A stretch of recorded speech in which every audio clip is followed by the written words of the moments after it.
We're going to take the first couple of minutes here just to get myself organized.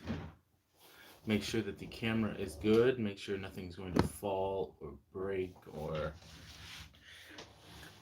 clatter.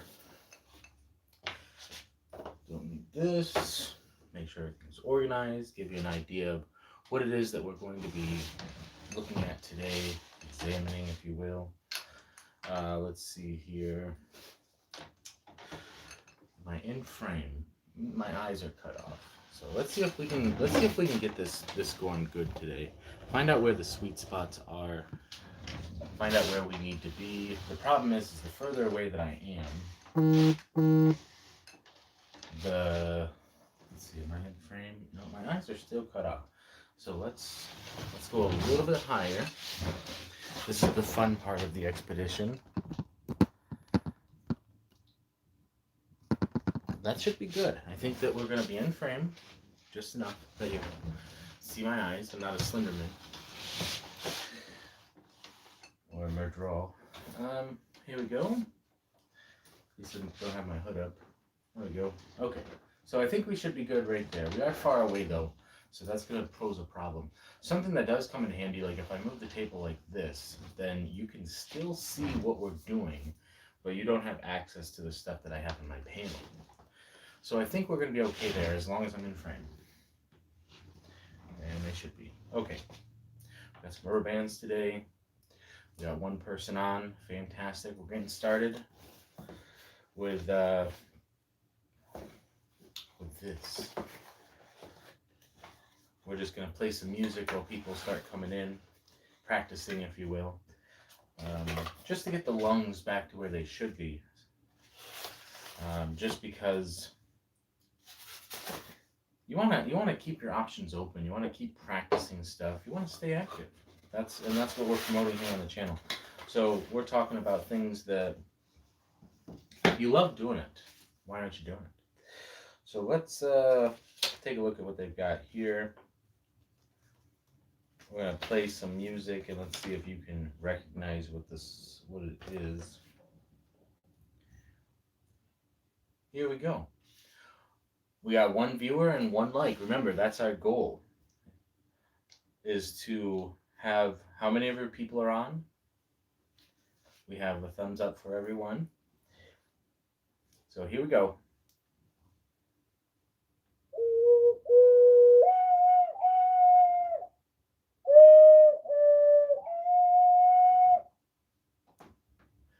Yeah, I know. I have a future in Ocarina music.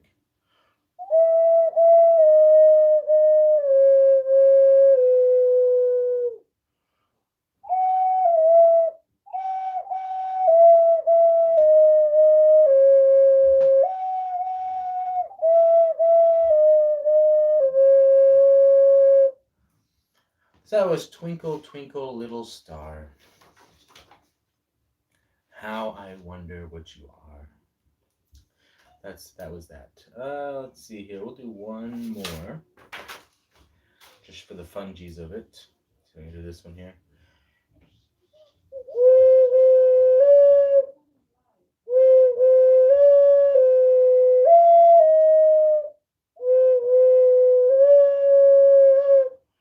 Wow.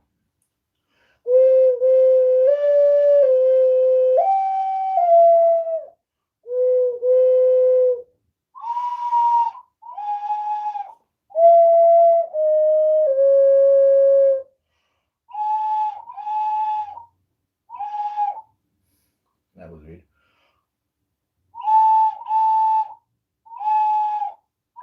That sounds the same. That's not good.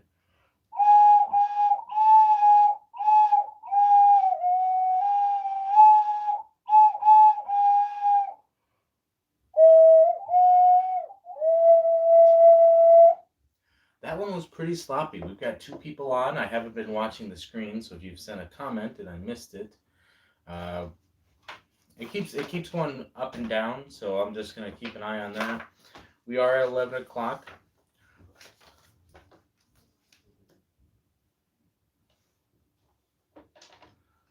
You love a bicycle? Is that what you thought I was playing?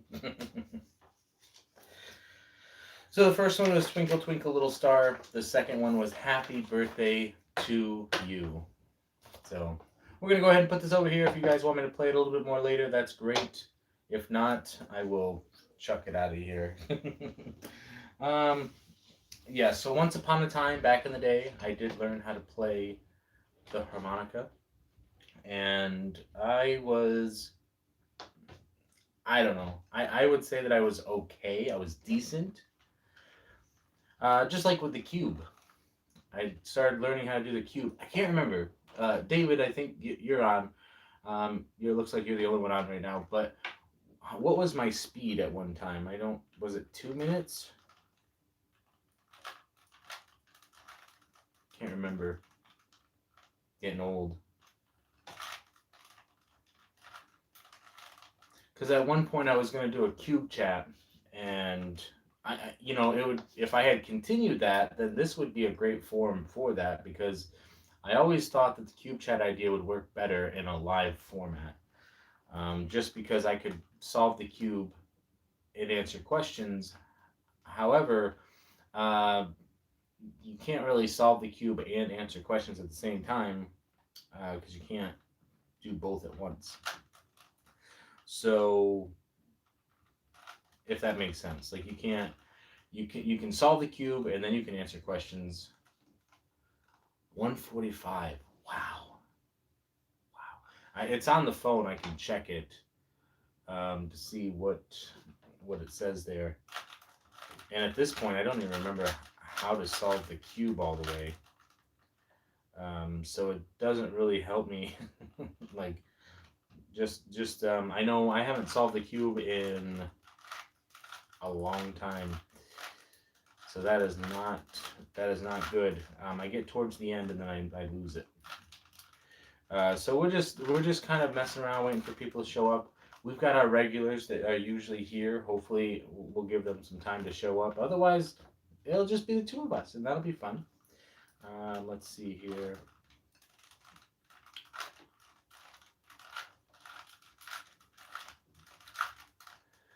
I'm just concentrating on the cube, so every time I solve something, I look up. Doesn't help to my solve time, but keeps me engaged. In between, when the comments come in here. Let's see here. So I got that done. Now I got to bring some things in here. Not this one. This one looks like a good one. There we go. And then this one.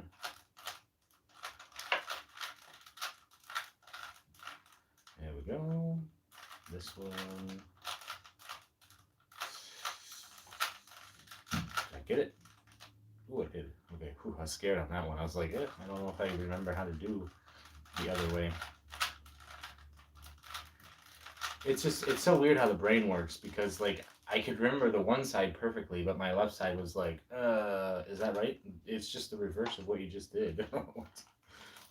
Okay, so now we got the first two layers are done. Now we got to do the top layers, and this is where it gets tricky for me, because I don't remember what I'm doing.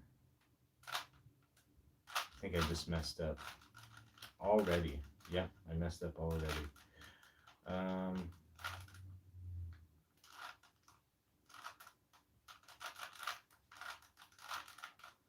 Okay, we got back, but we did mess up one here. So this is going to be the tricky part. Just make sure that I don't mess up. I think it's like this, then like this, then like this, then like this, then like this. Okay, now we got it. Okay, now we've got the top thing here. Everything else is good. And then now I think we do,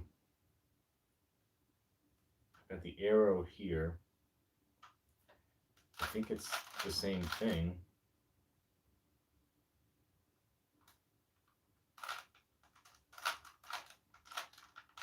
It's not the same thing. Let's get that out of there. Okay, that back down here.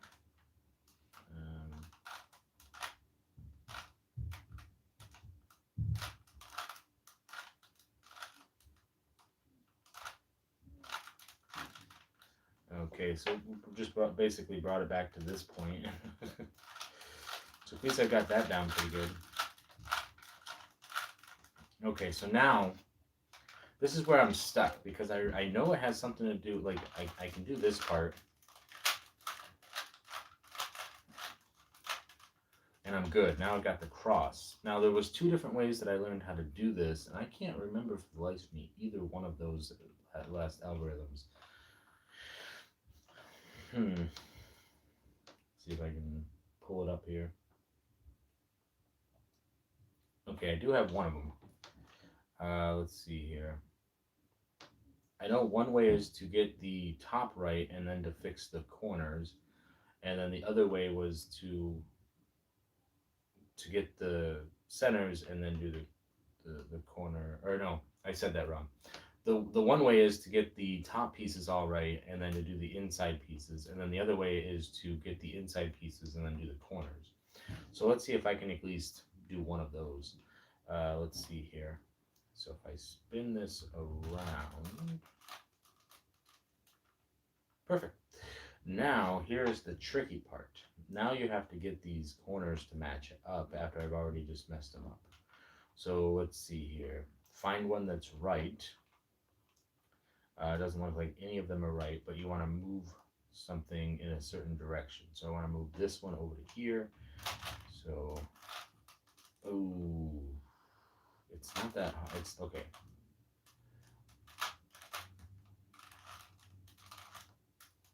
Oh, there you go. Okay, good. Now we've got whites over here. Now we're looking for the one that matches. Let's see here. Nothing matches. We got 2 people on. Fantastic. You're here. We're just playing with the cube until people show up. So if you've already left a comment, I missed it, so I apologize. We're 12 minutes in, and we're just waiting for our normal 4 or 5 people. And if you guys know anybody who you think might enjoy what we're going to be doing, go ahead and send them a link. Let them know what we're doing. We're just solving a cube, trying to remember how to solve it. Let's see here. This one is here. Oh, perfect. Okay. So now we're good there. So now you want to have that one in this corner. Let's see here. If that is right. That is not right. Let's see here. That one's good. That one's not good. So let's do this one more time. That's not right. Oof. How did I mess that up that quick? Okay. This is good stuff. Good content. So there we go. Okay. So now, did we just mess up what we just fixed? So this one is in the right spot. Now this one's in the right spot.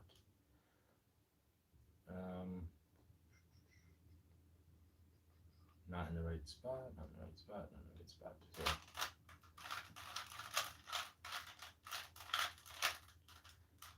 good, good, good, good. Okay, now we've got them all in the right spots. Now let's solve the corner pieces. So it took me a while to remember, but I got it. Let's see here, and this almost, I don't know. It's been months and months and months since I've solved the cube, but the fact that I can still solve it is probably impressive just by itself. This is the part that I don't want to mess up on, and I think I just did. Maybe.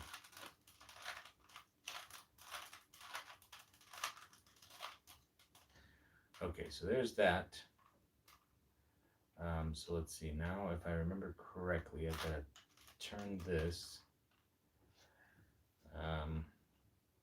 I may have just messed it up. Let's see here.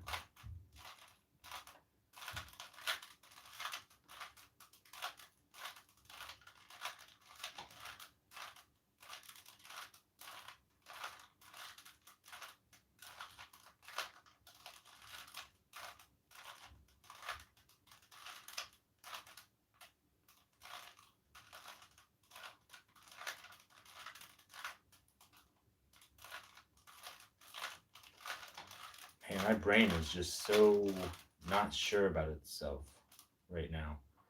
It shouldn't be this hard. Okay, next one. If this somehow works, I'm gonna be amazed, just because there's no possible way that this should be working.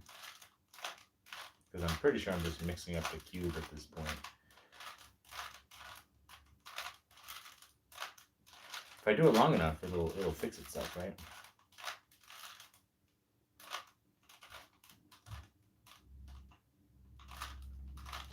I have no idea what I'm doing. I've just mixed up the cube beyond all recognition at this point, I think. So yeah, it definitely shouldn't look like that. Let's see here. Yeah. So that's how you not solve a cube. We'll try to come back to that later. So we've got 2 people on, 3 people on. Fantastic. We can get into some magic stuff if you guys want to start talking magic. I did leave a question on my post yesterday. I apologize for not getting my Friday magic videos out. I do have the stuff here to do what I was going to do in those videos, and I still might release them later on just for the fun of that. But the question was, what type of magic do you guys prefer? Do you prefer sequential magic, or do you prefer visual magic? This is a question that I've been asking a lot of magicians lately who perform on the regular. When they're building their routine, what is it that, and I may have asked it already before, but we're getting more in depth. We're doing a deep dive into visual magic versus just plain old sequential magic. So let me know in the comments there while we're getting set up for the burglar ball.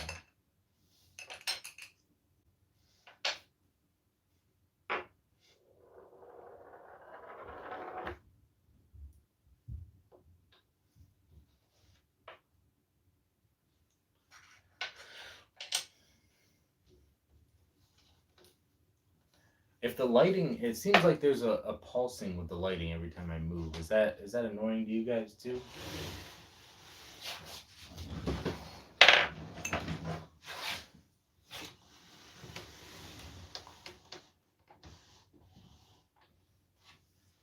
Wolf, how's it going? Michael P, fantastic. Nope, we're just playing around with the magic cube here, and we played some music earlier. But we did ask the question of what type of magic do you prefer, sequential or visual magic? Just in terms of like when you're building up a routine, you know, you can have something that is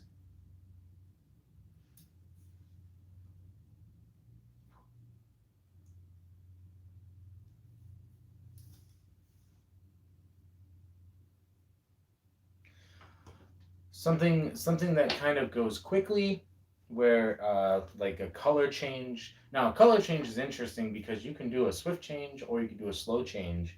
And a lot of magicians have been saying that they prefer the slow change because it builds up that tension more. Because if you have something happen right away, then the trick's already done in some ways. Whereas if you build up the tension, it sits with people longer. So that's kind of what we're talking about here today. We're back down to 1 person. I don't know if there's some issues with internet stuff or what's going on. I know a couple of other people this week have had problems with live streams, so hopefully that doesn't continue here. Fantastic. So I'm not seeing anything pop up on the screen, but I know sometimes there can be a delay. So we're going to go into this burglar ball routine. And basically the way that this works is it's a little bit tricky when you're on camera because a lot of stuff like this, I might have to do it differently. I don't want to give anything away, but basically here's the basic premise of it, and hopefully I don't ruin anything. So there you have it. We got 4 people on. Fantastic. We have a clear box. This box is see-through, right? So basically, there's a tricky thing that you have to do with the rubber band that I'm still trying to figure out. It's like the instructions for these things are always so funny because they're like, you know, do this and do that kind of thing. And I'm like, I don't understand how that's supposed to work. So yeah, that's weird. Okay, so it says 180 degrees here, and then rotate and put it on like, hey, we got it. Look at that. Ooh, it's like a little present. It's all wrapped up. Fantastic. Okay, so that took way longer to figure out than it should have, even with all the practice that I've been doing. We have a ball. If you would like to examine the ball, I'll bring it a little bit closer to you here. Okay. You see the ball? It's a red ball. Don't confuse it with a gumball, because that could be a problem. Okay.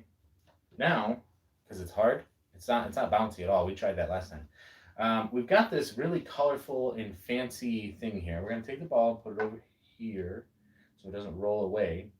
Now we're going to take our little case and we're going to put it just like so. Oop. Brief intermission while we find our ball. Sorry about that, guys. It's rolling across. Apparently my house is slanted.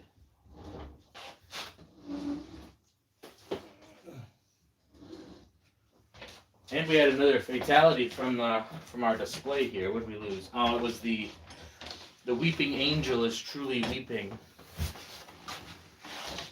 And that's what we call misdirection, people. That was all part of the plan. Not really. Okay. So this thing is actually a lot bigger than probably what it should be. This thing, especially when I got other stuff in the way here. So let's move that out of the way for you guys so you can see what we're doing. I do apologize for that. I did miss your comment, but when the next comment comes up, I will be able to see it. So now what we're going to do is drop the ball again. So maybe this trick is not suited for this environment.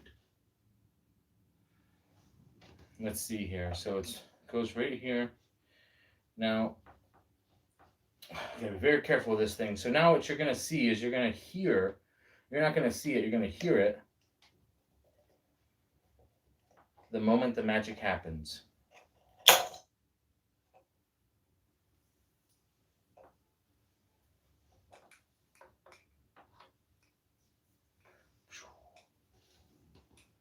Now we have a ball inside of a box.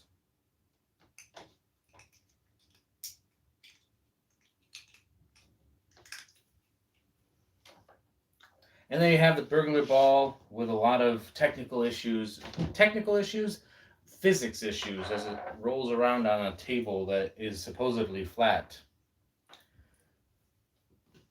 Close-up pad is definitely, I don't know, maybe would it roll on this thing? No. But so there was the burglar ball. Hopefully that came across okay with all the rolling around issues. Fantastic. So today the theme is green, because that's what shirt I'm wearing. I got the slow hands. I've got these. Let's see. I have been all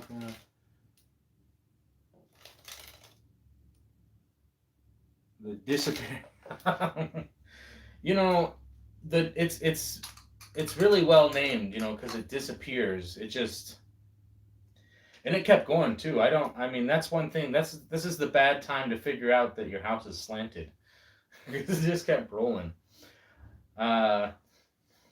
So, okay. So now, let's bring some coins out here real quick. But before we get into that, let me get back into the comments. We got 5 people on, and we got 1 like. So, what I want to talk about a little bit, because we want to talk about sequential magic versus visual magic. And I seen Wolf said, at the end, it doesn't, you know, either one is good. And I think as far as like a closing, they're great. Like I love visual magic, like SpongeBob magic, because even if you know how it's done, it still can be mesmerizing. And I really love that aspect of it.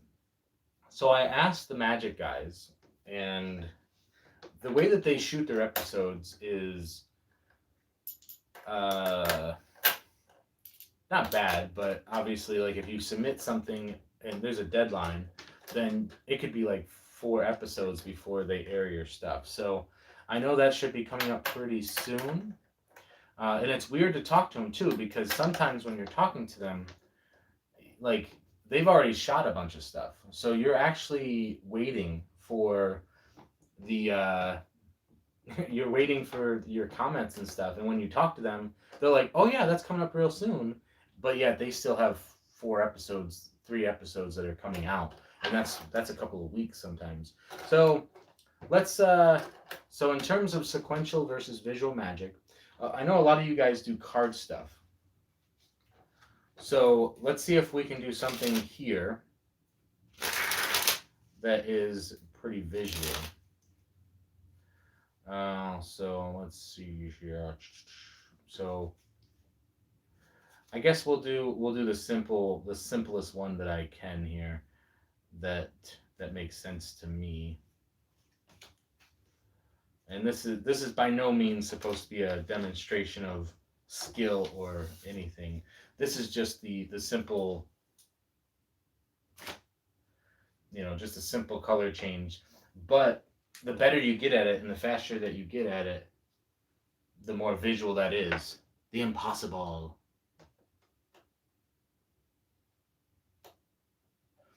That is actually a really good idea. The one thing that, especially when you're doing stuff on camera, because it's so much easier to lie to the audience, which is what magicians do. It's so much easier to lie to them when you have complete control of this little rectangle or square or whatever it is that your camera is.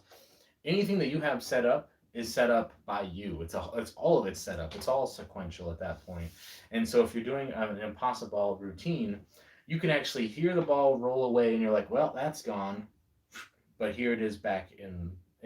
And the fun part is that they wouldn't even realize that that's what they're supposed to be expecting, especially if you play it off like that. So that is a great idea. And keep that in mind if you're planning on doing any videos, because I know I've talked to a couple of you guys who want to start getting into videos. So I do want to have a segment later on where we briefly talk about, and I launched a Patreon and I did it incorrectly. So one of the tiers of that Patreon was that I was going to release videos on how I do my setup. Very base setup. It's supposed to be like a full course for like, I think it was $10 or something like that. So it's basically just going to teach people how I do my setup. I am getting buzzes, so don't worry about that. So we'll get into that in a second. So as far as doing the routine, because that's what I'm trying to build up to. The other one is a sequential one, and I don't think I've done this yet on the channel since I've changed up my setup. So basically what we're going to do for this, we're going to show you something that could be mesmerizing here, a little bit of a sequence. So we're going to go through here just like that, and normally you would say stop, and we could use the bottom card here, but that would be too easy because we can both see that. So let's go ahead and flip this one over. The 9 of Hearts goes right there. Okay, now you have the 9 of Hearts. That's your card. And if we put the pack right on top there, give the deck a couple of cuts. Fantastic. Now, you know what's going to happen, right? This is a fantastic little display here, because now we have one card, and really, truly one card that is a different color. And that is your card. It's fitting because it's the 9 of Hearts. It's fitting because it's red. So we're going to go ahead and leave your card right here. And now we're going to do this one more time. Now, last time we didn't use the bottom card because it was going to be too easy. But now that you know how the trick's done, we're going to go ahead and use that card. Now, you're thinking, he's already changed it. Well, I haven't. Okay? So there's that card right there. We're going to go ahead and put it into the pack, just like so. Now this is where the angles matter. So just like so, it is gone. Now if we take a look, we have this card here, and now we're trying to do the same thing, which is to turn one card red. Now as you can see, there is nothing red here. but we still have your red card that is here. Now, you got to be careful because with these cards, the color changing cards, is they actually, if you watch very carefully, as it dips down, it actually comes right back up a different color. So I added that little sequence at the end from what I normally do because you always have to come up with ways if you have that guilty, the magician's, what is it called, the guilty conscience, which is when you have a setup or something like that.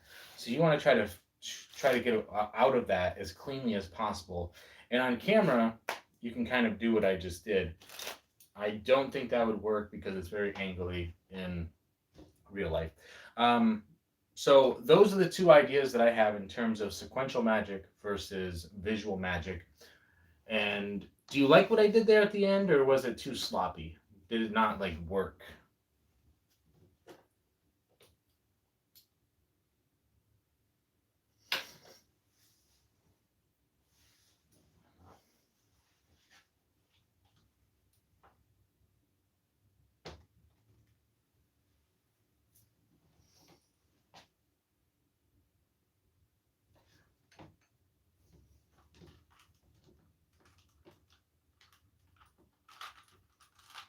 Went well.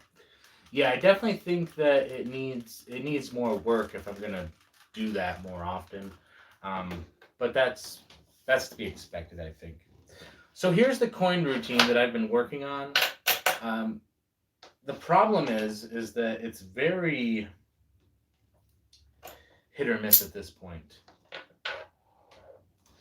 Yeah, I think I came up with it right before the live stream here. I was just practicing it because I'm like, I have a couple of other ways to clean up, but that's a nice visual way that you can do. But I think it's very suspicious because unless I have a more relaxed kind of routine where my hands are constantly coming up and down, then that might change it a little bit. But because if you're not doing that, if I never put my hands down here while I'm talking, then it wouldn't really make sense to do it during the trick.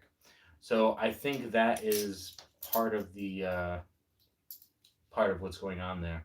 So we're going to attempt this trick here. It's a nice little coin routine.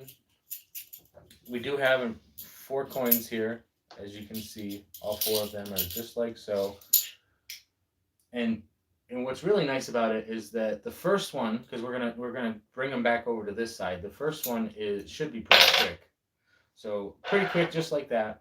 The second one, you'll actually hear it travel. Just like that, it travels. Okay. Now we've got these ones here. So why don't we'll go ahead and get this one. Now the third one is pretty quick because it's very audio. You can hear it. Whew. I almost didn't catch the third one. Just like that. And then you got this one here. So I'm going to have you, normally what you would do for this trick is I'd have you hold on to these 3 so that we can get the last one over there, and it's already done. So all 4 of them are already over there. So a very quick little coins across routine learned from Doug Kahn. I will do my little thing where I boop it up top here. Nope, that'd be out of frame. We're going to boop it up to here, right here. Yeah, so it's a 4 coin routine. Right now I've got that one. He just did another one that I have to learn. Basically, what we're trying to do is we're trying to get the sequencing down. We're trying to get the handling down. And what was very interesting about what I just did, I wouldn't know without watching it back. But the moves that I thought I was going to struggle with on camera, I actually performed well. And the ones that I thought I was going to do well, I kind of was slouchy on. So it's really interesting what happens when you're doing a performance. And you're not just thinking about the coins themselves, but the people involved. So what do you think of that? That is called PQ2, a nice little coin trick. So let me know in the comments there while I'm kind of taking care of some stuff here. Just because I do want to go into some more. Hey, that is definitely something you got to go do. Have fun Come back and watch us later. And remember, next week, though, we are doing a live stream at David's house for some ending giveaway stuff. So I hope to see you there.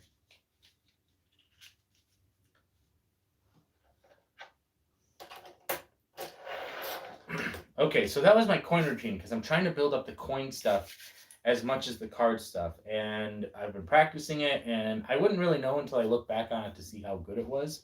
But let me know in the comments what you thought while we go into the next thing, which is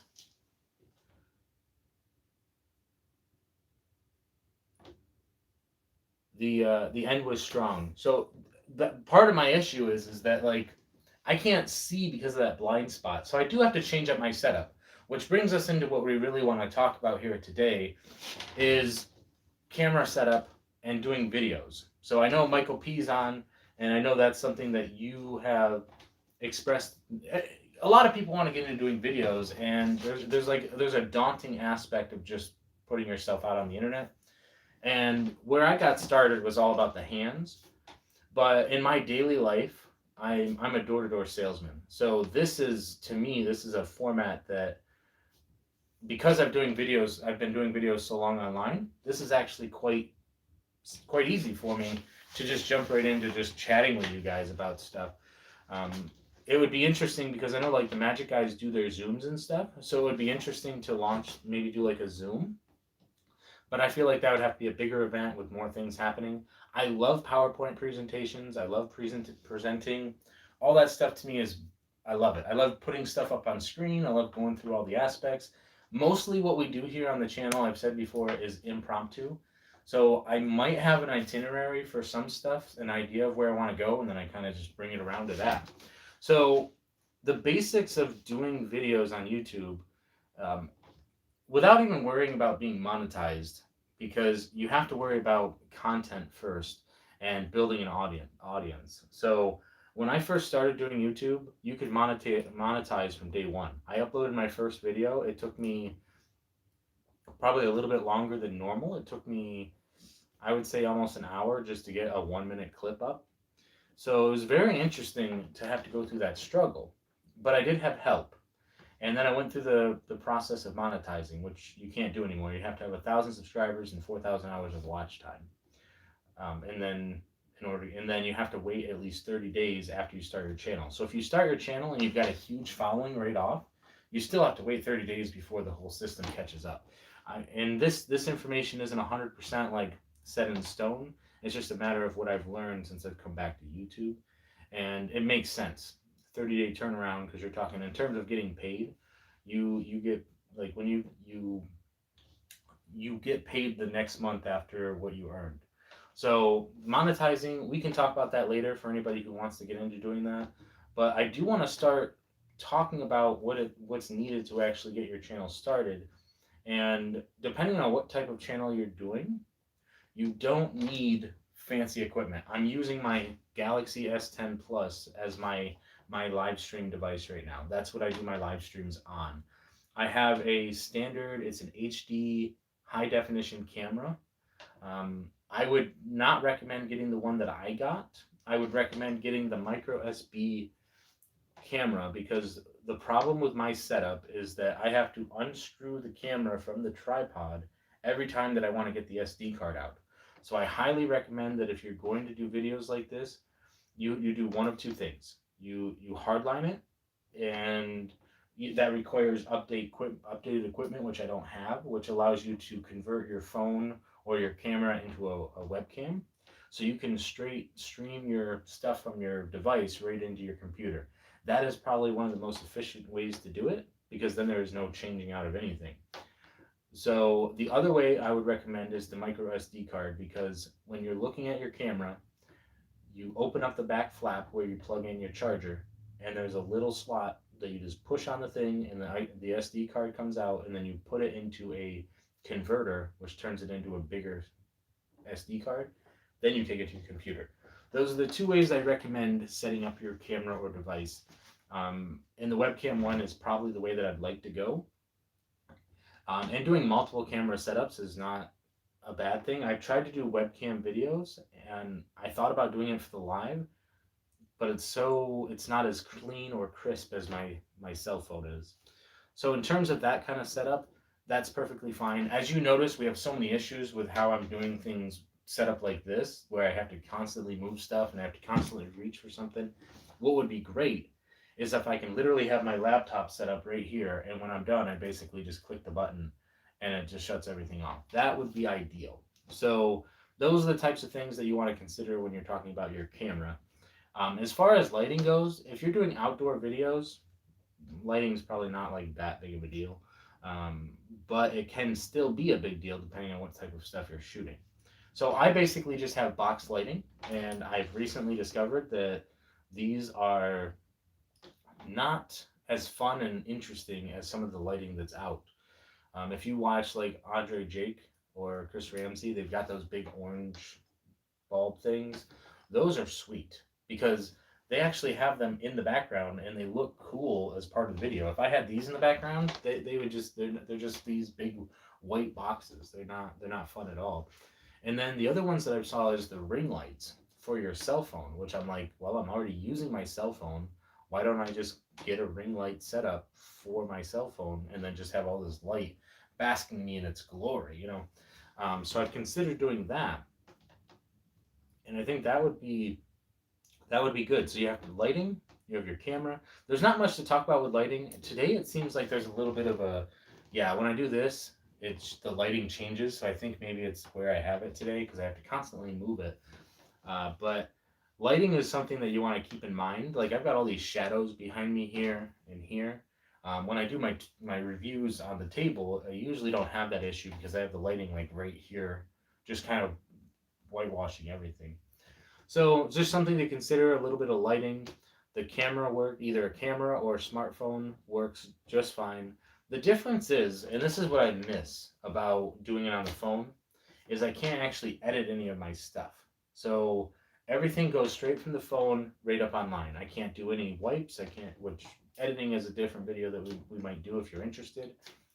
A tripod and then something, a stand that you want to do. And then so that basically goes into the fact that if you I can do everything that I'm doing right now from my smartphone.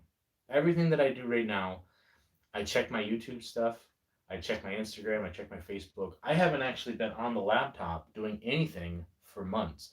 I have two laptops.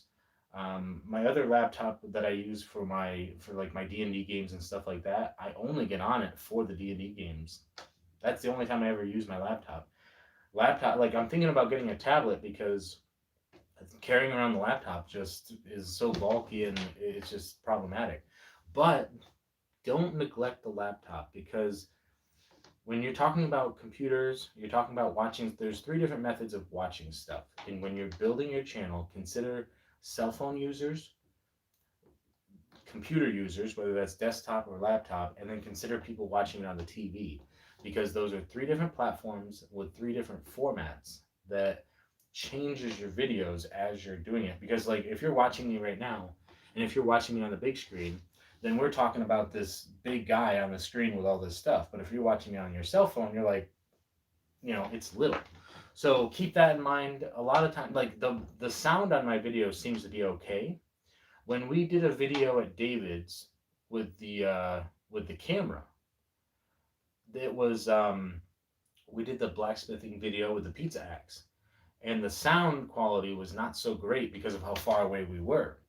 But with my smartphone, it seems like the sound quality is great. So I think that is something that it's just a little bit different. The cell phone, it's so weird that this little device that I use every single day is the thing that I am now using constantly for my videos.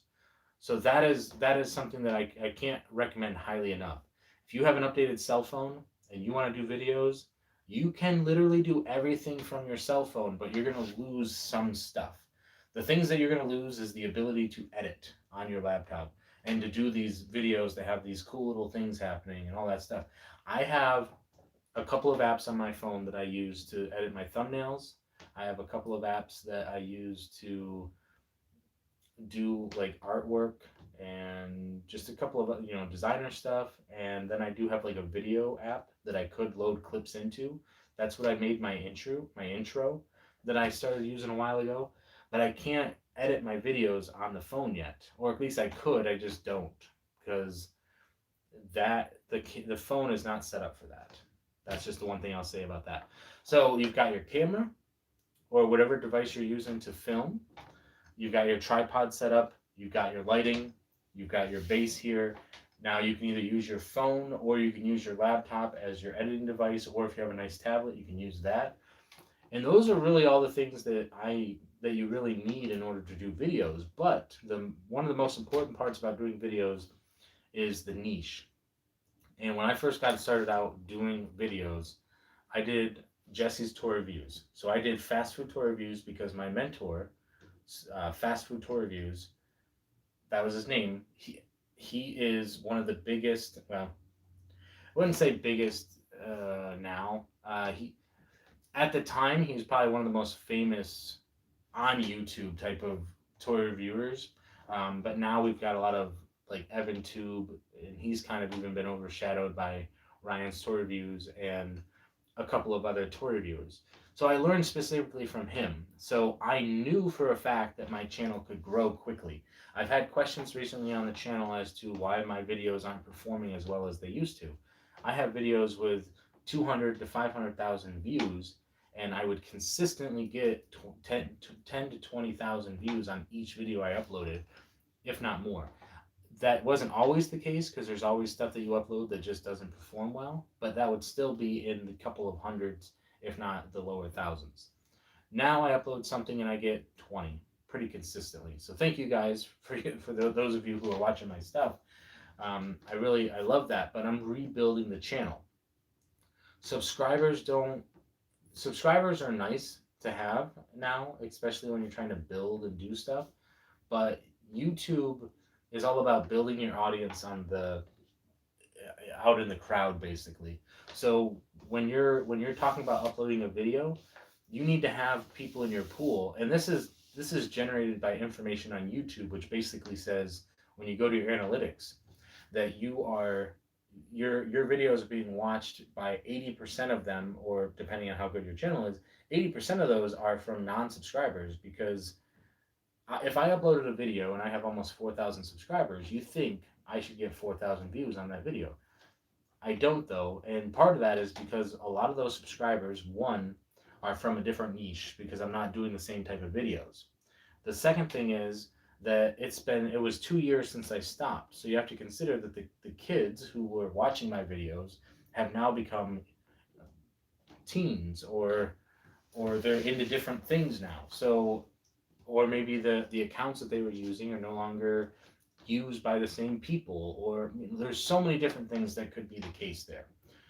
But getting in front of the camera or getting behind the camera and just filming some videos, you can take time to discover your niche. You can take time to discover what it is that you want to do.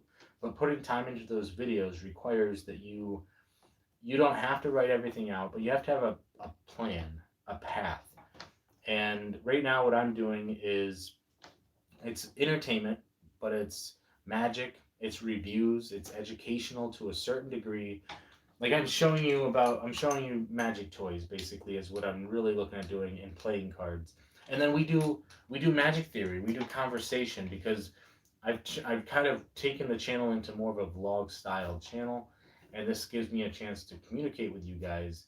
And if you guys are interested in building a channel, I will send you to people like Roberto Blake, and then and he's a YouTube advice, not just YouTube, but he's a coacher, like a social media coacher. So you can get some really great information from him to start your channel.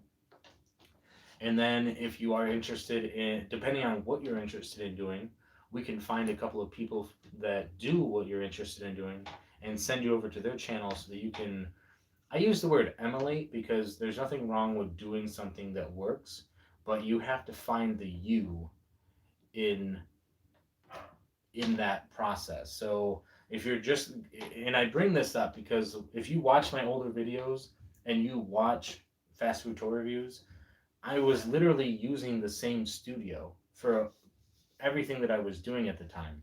So when I uploaded a video and he uploaded a video, sometimes we were uploading the same content, and it looked rather similar. There was a little bit of difference. There was a little bit of nuance. If you followed my videos, there was a little bit of a difference. But overall, I was emulating his success. And he was, in a way, he was kind of sponsoring me. So I'm completely grateful for the fact that he provided that to me as we were building that channel. As far as the professional relationship between that situation, he did a lot for my channel. I was gonna say it, but I was like, but the U in emulate. So that is good. Put that on a t-shirt, Michael P, and that'll be your first merchandise that you've got. So merchandise is something that we want to get into, but that is a different channel for revenue. I do want to start getting into those ideas. As I get into those ideas, I want to get into those ideas and figure out some ideas as far as merchandise, because I know there's a couple of I've been researching a couple of different websites that do like t-shirts and stuff like that. There's a couple of t-shirts and products that I want to get in from other channels so I can support their channels. But one of the things, as a side note, is if you are going to produce merchandise like t-shirts and stuff, then wear them in your videos. Just wear them in your videos. That would be, you're basically just self-advertising. When you're going out and about, wear them. One of the things that Roberto Blake says is he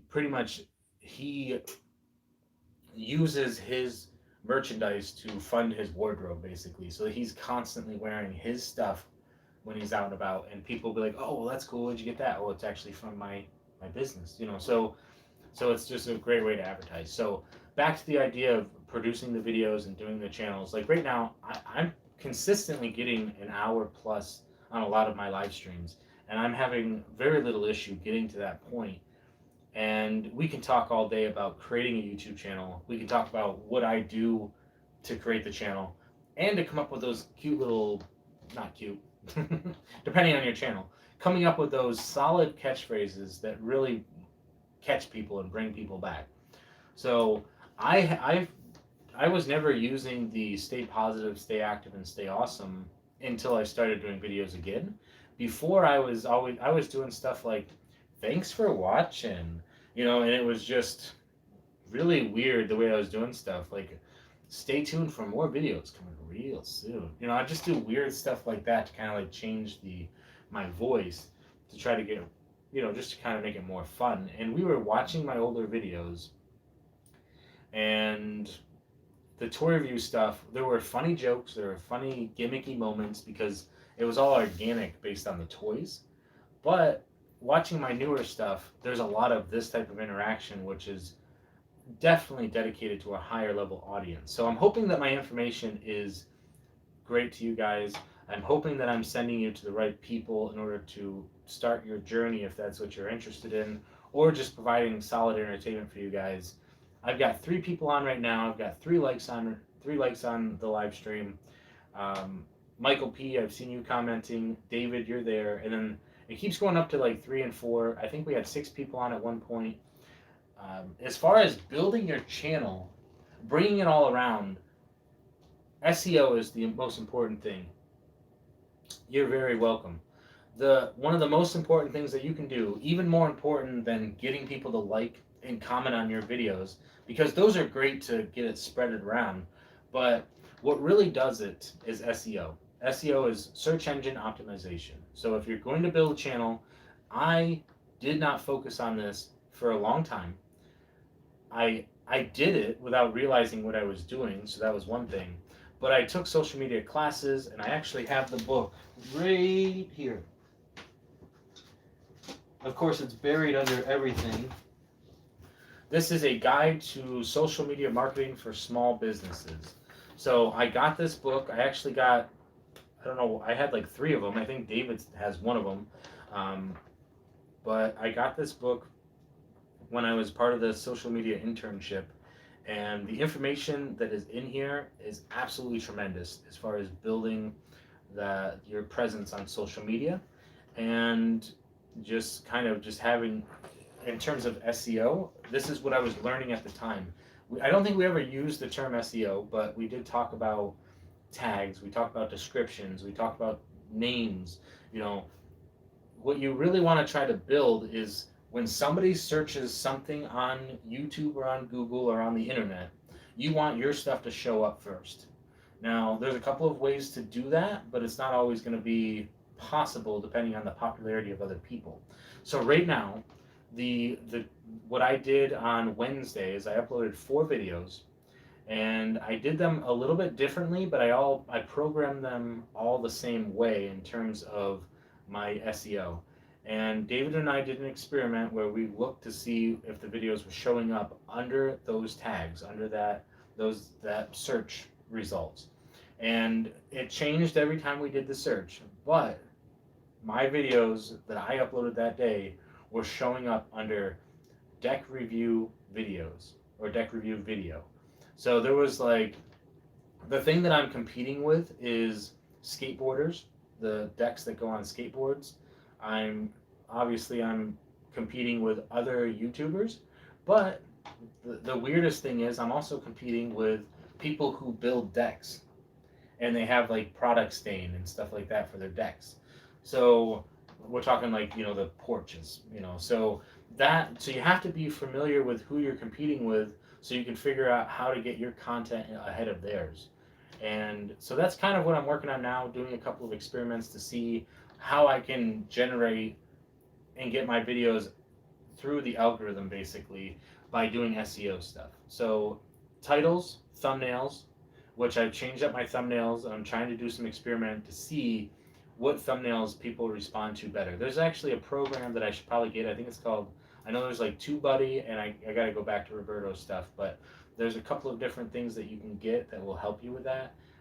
There's one that I think it might be TubeBuddy, or it's another one where you'll go down through the list and it'll tell you what people are clicking on, like what's working. So like he runs a study on what people enjoy about his thumbnails, and what people respond to better is the emotional thumbnails, where he's doing like Roberto mad, Roberto's thoughtful, stuff like that. That's the kind of stuff that he does in his videos, that his thumbnails that are more successful than the other stuff, because they want to check in with him.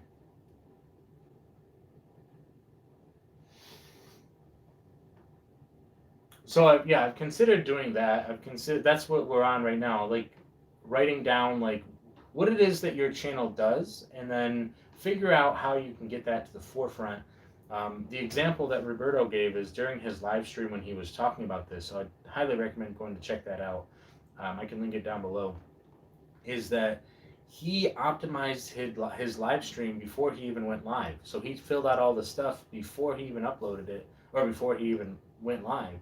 And so a half an hour into his live stream, he was trending on the search result. So he was like 4th or 5th on the list for his live stream that he was currently still doing. So that is a very successful, some stuff fell down. It's very successful SEO. So that just gives you an idea. If you're starting to build your channel, figure out your physical setup, and then figure out how you want to load stuff up. And one of the most important things, and this is why I've been launching, I even completely forgot to let you guys know, I blew right past 400 videos. Yeah, we're way over 400 videos at this point, I think. Not way over, but I had uploaded a couple of videos, and I'm like, okay, I should be like one away from the 400. And then when I went back to check it later, YouTube had updated, and I was already at like 402. So I have over 400 videos on the channel, but the reason why I'm pushing out so much content is this. Because I took a 2-year break and all of my numbers went down, I'm trying to rebuild the channel, I'm trying to rebrand the channel, so I am launching 100 videos as quickly as possible so that I can become familiar with what it is that I want to do, and then I can start moving in that direction as quickly as possible, so that when people come to the channel, they'll see that I have my whole back catalog of toy reviews, which is still making me money. That's still making me money. I've got to go through that, and I want to do SEO on all that stuff to potentially turn it around to make more money. But what I want new people to see when they come here is, okay, he's got a back catalog of stuff, but he's also producing a high rate of new content and they'll see that I have 100 to 200 videos of the new stuff that we're doing now. That way they have a catalog of the stuff that they're actually interested in, and then I can start bringing people back into the channel. So that is what I'm trying to do, because obviously if I'm doing 4 card reviews a week, it kind of, I go through cards very quickly, and that's just very difficult to hang up to, or to live up to, basically. So, and the other thing to keep in mind is this. Jason Marr had this problem. I had this problem when I stopped. Well, I had other things happening, but I would pull all-nighters. I would constantly be doing videos. If I did videos the way that I'm doing them now, and I did them then, I probably would have more stuff on the channel. I'd have more videos on the channel, and it'd probably be more successful. But you don't learn these things until you suffer through them the hard way. So basically, as far as the what we're doing, completely gone. So we are doing videos on a consistent basis. Okay, that is how you counteract the algorithm, because if you can get people to show up on Monday, Wednesday, Friday, and Saturday for live streams, which is a question that we're going to ask here in a second about live streams. That means I'm doing 4 days a week I'm doing content. So that means that, and I try to post if I'm not going to upload a video that way, and I try to do something engaging, that way you guys know what's going on. We've got multiple things going on the channel right now. We still got phase 3, which we might, like, we've already got phase 4 done, but phase 3 hasn't been announced because we've still only got 3 people. So I'm either going to send out stuff, like I'm just going to pick something to send to each of the people that join that giveaway, or we might just postpone it and just try to get more people in it. I don't know. And then we've got the phase 5, which is the magic show from Josh Norbito, and then, which is a fantastic thing on the channel. So we're trying to get as much people involved as we can, so more people have the opportunity to see that. Well, more people have the chance at the opportunity to see that, rather. And then we got the Wild Goose Chase happening, which we're going to leave it open until the end of the month. So we're going to announce that next week. So being consistent with your videos is a good way to overcome the algorithm, because you don't have to worry about people seeing your content because they know when to expect it. So that's one good way to do that. And you can, and if you do it properly, you can actually schedule your videos to go up at a certain time. So you could literally, if you're getting into doing videos and you've got your setup and you know what you want to do, you can take a weekend and just sit there for like 12 hours and just shoot video after video after video after video. And if you're doing a format like this, where it's a live format where you're just talking about stuff, you don't really have to do a lot of editing. You can just upload it. So this is kind of a morbid way of calling them, but they're dead subscribers. So that doesn't mean the people behind the account is dead, but it just means that YouTube will actually go through and figure out what accounts are inactive, or if there's like duplicate accounts that are inactive or things like that, and they will systematically just remove them. And when they do that, you'll see your subscriber thing change over time. Like last month I had 25 new subscribers, but I actually gained like 30 or 35, but there was like 5 to 10 subscribers that I lost just throughout the month. Now that could be people saying, I don't want this content, let's get rid of that. Or it could have been YouTube saying, these accounts are no longer active, so let's go ahead and delete them, which is going to remove them from your subscriber list. So in terms of the stats, if Google isn't catching those accounts, or if they're just inactive and not doing anything, I don't think they're really going to hurt anything, because subscribers are, to me, in my opinion at this point, subscribers are a way for me to say, hey, I appreciate your support, but in terms of the numbers, views are what matter. Subscribers don't really do anything for that regard. So I love that I have people coming to watch my stuff and I'm building my audience, which is great. But in the long run, more views are coming from non-subscribers than subscribers.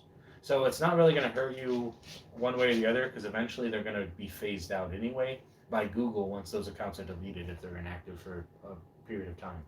So yeah, in terms of getting, you know, it's which is another video that we can do on monetization and revenue, because I want to be more transparent with what I'm doing on the channel, because I am making money right now. Like I make about $10 a month. I used to make more than that when I was doing videos before. I was up to like $50 a month, but now I'm at $10 a month, and I'm trying to rebuild, and I'm trying to do this full time, and I just got to put in the effort because I walked away from it. So obviously I can't expect to continue making that kind of money. So that's kind of what I'm working on right now, and being consistent with my videos, or at least letting you guys know, hey, like I can't get the videos out today because something came up. And then that way we just go right back into doing our live stream, and then we'll come back up on Monday.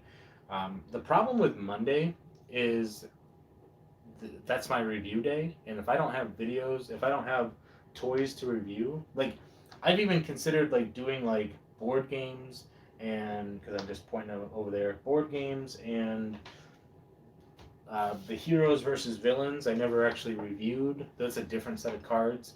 I've thought about doing Pokemon, Yu-Gi-Oh, Magic the Gathering, and then just doing giveaways on that stuff because I don't do anything with it. Just any kind of toy that I can review just to get something up on the channel. But obviously, like, money is a factor here as far as getting content. So if I don't do a Monday video, that's why. It's because I wasn't able to get a toy to review. And it doesn't even matter what the toy is. I can go to the dollar store and pick up those $1 mystery bags and open them up for you guys. That is a video that you just upload on the channel. Is that really something I want to do? Not particularly, but I still can because my channel is still derived towards toy reviews. So having a niche and having it set is good, but also building towards something is good as well. So a couple of things I want to talk about before we're done here is keep in mind that we do have we're gonna be at David's next week for the live stream. It's gonna be fantastic. If this time works for you guys, we'll keep this time going. We're gonna announce the Wild Goose Chase next week, so everybody has a week left. I'm gonna put a post up after we're done here to let everybody know that we have 1 week left. Next week we'll be announcing the live stream, or the Wild Goose Chase on the live stream, which will be at David's. And then something to keep in mind is that the kickoff, the 2021 kickoff, which has been going on since January and now February, will be ending next live stream. And so after that, are we going to continue with live streams? Are we going to continue this format? Are we going to do them every Saturday? Are we going to do them every other Saturday? This is what I need from you guys. I potentially could put a poll up on the channel, which the last poll that I put up on the channel, I got 11 votes on, which for my activity on the channel, that's phenomenal. So we've had a couple of people who ducked in and out. Like there was a Louis, Sarah, and I think there was one more that I can't recall at the moment. They've been active, but like kind of in the background. So I'm appreciative of that. But then we've got Michael P, K Studios, Sino Sure Wolf, John. You know, you guys have been fairly consistent. I really love that. Scotty P. I know it might be difficult for him to be on. I've got giveaways that I want to send out by the end of the month. That way you guys will have them coming up pretty soon. And yeah, there's just so much stuff that we've got going on. The double fan. Okay, so that was something that I wanted to do today.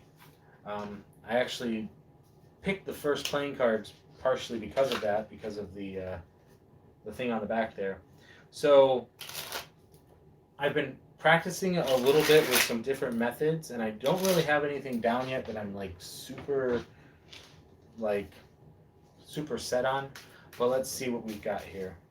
So instead of doing the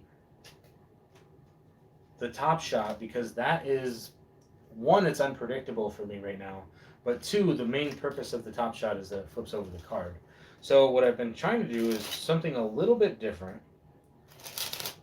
Let's see if I can remember it now. Which is basically you've got a card selected. That's the 2.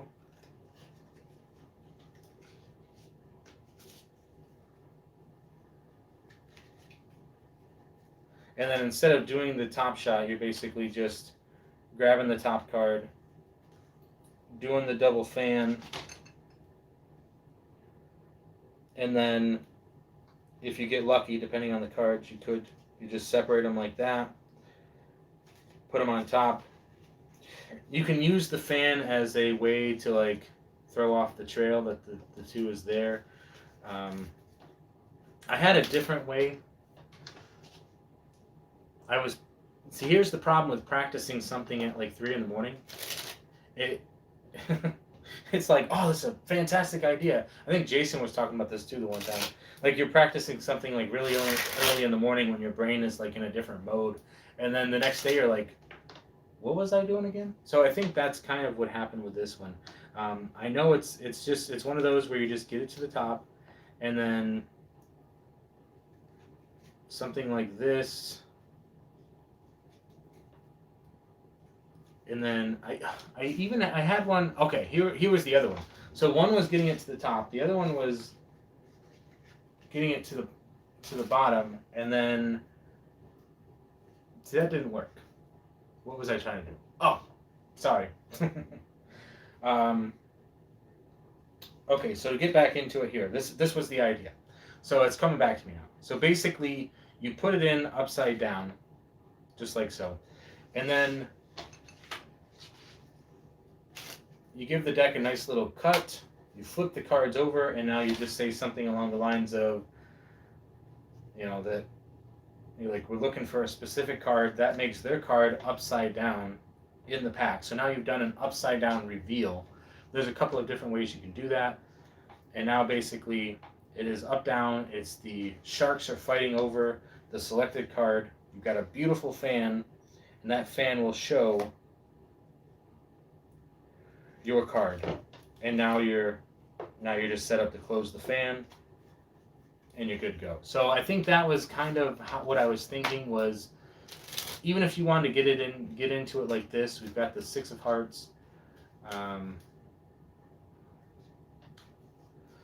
Let's see here. The other way you can get into it, if it's a little bit better, is do a little bit of showing off with your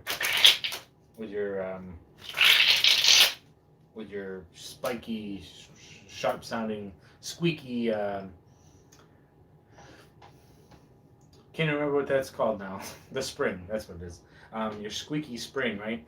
And then something about how the cards get messy. This is the messy deck trick, basically. And then instead of doing the, you've got this going on front to back, back to front, you've got back to backs, and then instead of doing like the spread reveal, you do the cut, which theoretically, because that card is crimped, and you can go right into doing it like this because it's crimped, so it should be easier for you to cut to it. And then you go right into the double fan. And it's nice because if you do the double fan correctly, which I'm still working on, you actually cover up that base card, but they might see like a little hint of it. So that when you close it back up, you slowly just reveal that card. So that is my idea. Let me know what you think. We are going to close out the session here, but I want to click on the comments just in case I missed something. Let's see here. Splitting the deck faces up, then displaying the backs to the camera.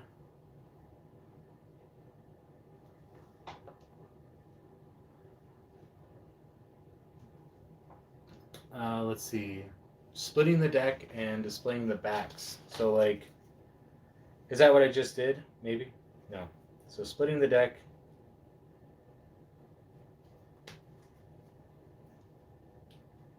And then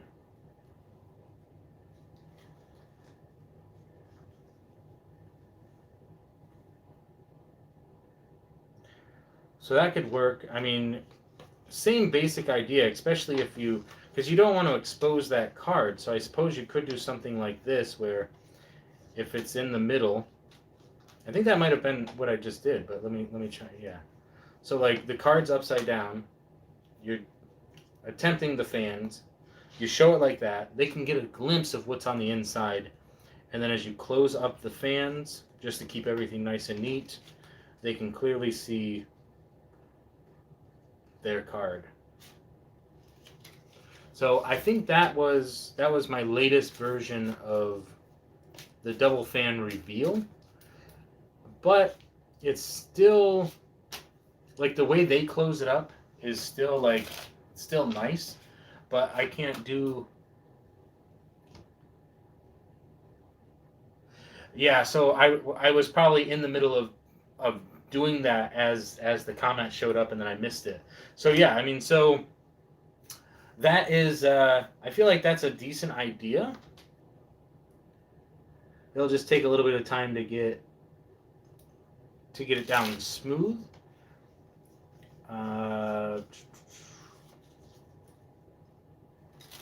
Especially if maybe there's a different way to do it. Just thinking out loud here.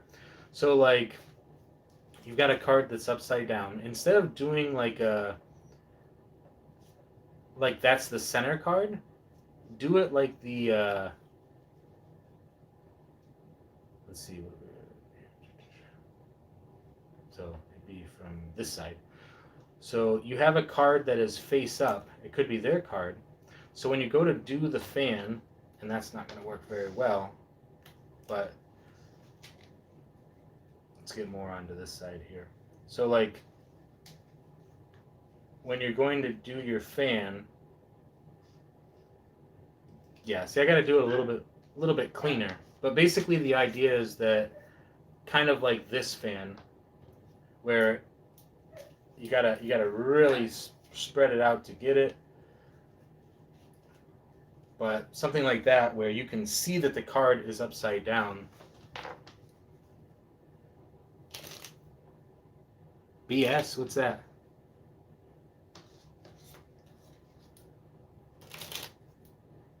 Well, I got thumbs up, so that's cool.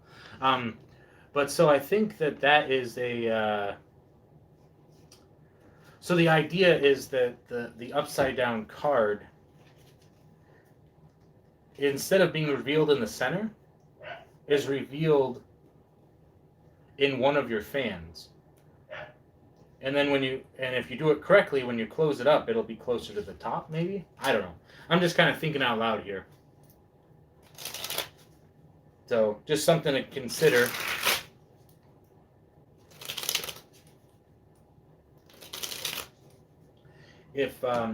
So I think we're kind of on the same page with that, as far as I like the idea of showing the backs, because that's where the design is, and then doing the reveal at some point with the card kind of makes it show up there. So I think that's nice. It is, for some reason, I don't know if it's the cards or if it's me. It's probably me that I can't quite get the fan to spread properly when I rotate it. So I've been trying it with the Killer Bees, because those are definitely a more a nice deck of cards. So I've got my dog saying hi there. We are at 1:20 almost. So I'm going to go ahead and sign off here, because I think we've had a lot of great information here today. We've got 5 people on. We got 5 likes. Fantastic. Thank you so much. That is awesome. I've got this book here that if you want to hear more, I can talk about the different stuff in this book. We can talk about magic stuff. You know, it all kind of comes together as far as, you know, the channel and everything. I do have an ocarina. I can play some more music for you.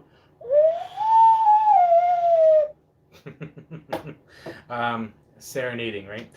Anyway, thank you guys for showing up today. This is fantastic. Stay positive in everything, because there's a lot of stuff going on in the world right now. I know there's some stuff happening. If you're from the U.S., there's stuff happening in Texas that's kind of sad.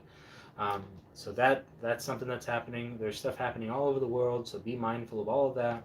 So try to be a positive influence on somebody in your life, just because they could be having a bad day. If you go to the supermarket and somebody's sad, try to tell them a joke or something. You know, just make them happy. Be positive. Stay active in everything that you do, because you want to continually be a positive influence to those other people by being strong and being who you are, by producing whatever it is that you're doing. And you want to stay awesome, because you guys are here right now, so you're awesome, first of all, to me. And then you want to inspire that in other people. So thank you so much, and until next time, Chowder.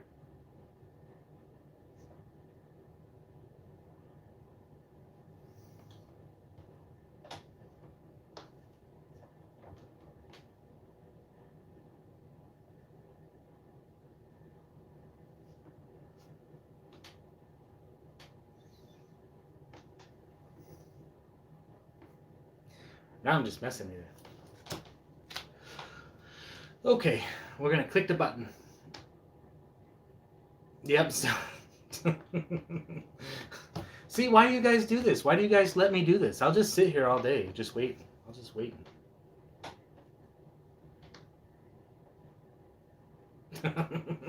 Just messing around. We're having fun.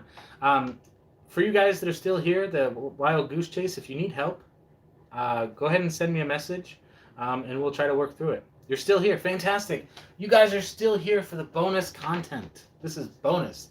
All bonus content. Well, I mean, I do want my food. Maybe I should go get my food. So stay tuned for those posts that I've got coming up for you guys, and we will either see you on Monday or Wednesday or Friday or on the live stream next week. Chat with you then.